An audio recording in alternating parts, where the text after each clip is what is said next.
In the second part of our special series, we speak with Andersen Air Force Base historian Jeff Meyer to learn more about Operation New Life.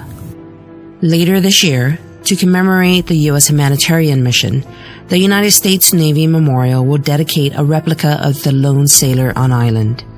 The statue, one of less than 20 in the nation and only the second outside the continental U.S., is a tribute to those in sea services. The statue will symbolize the lasting relationship the Vietnamese-American community has with the island, her people, and the military services who provided them with care and administrative assistance. In this special three-part series, we will feature episodes about Operation New Life.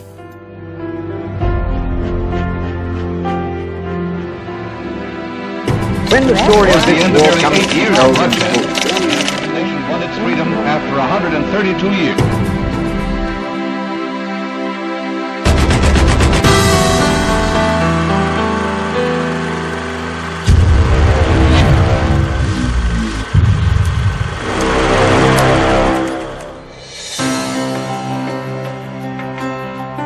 So in the 1970s, we had the fall of Saigon. Yes.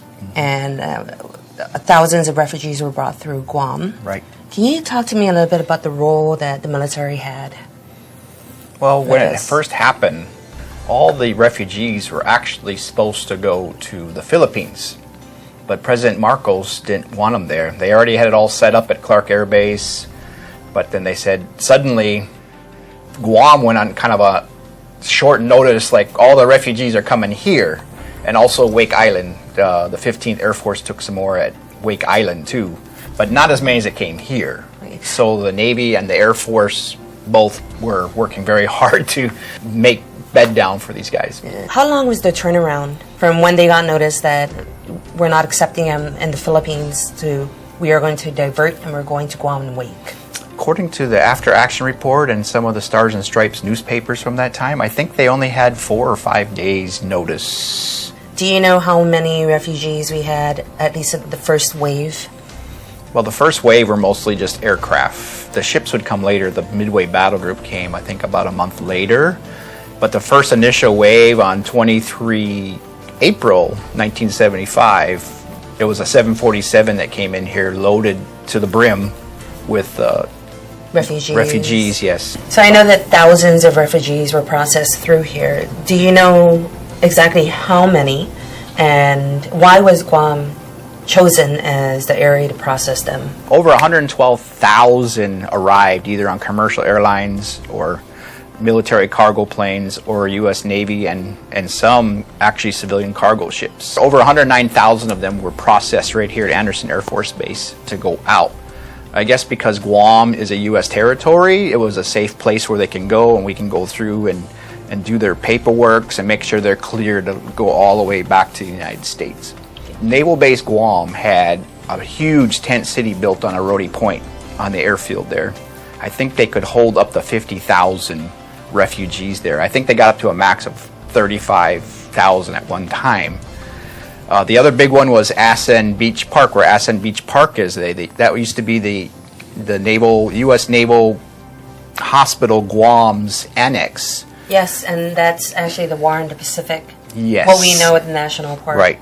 And around that road, there was actually dorms or hospital dorms that were basically made out of wood and tin. The other large place was up here at Andersen in Tin City, and we had a couple of the tent cities up here also.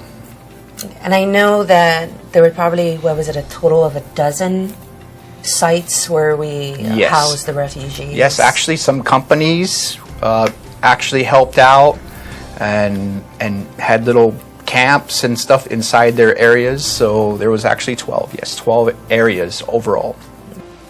This is the location of Tin City, and this is where we built corrugated steel buildings for the maintainers during Arc Light and Linebacker 2 operations.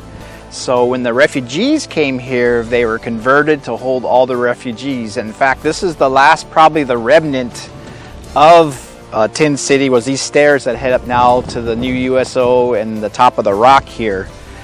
Besides that, there's also these bumps And you can see how large this field was. Like, I forget how many buildings were here, but they go all the way back to where the golf course is, almost all the way to where Arclight Boulevard is here. So we talked about April, that's when they started coming. Right. Right? And it may have only been a few months, but it was such a significant event. Mm-hmm. When did the operation, I guess, conclude? Conclude was the last airplane that left here, I believe, on August 23rd, 1975. And it's in our paper showing the last person getting on the aircraft and everybody saying goodbye to her.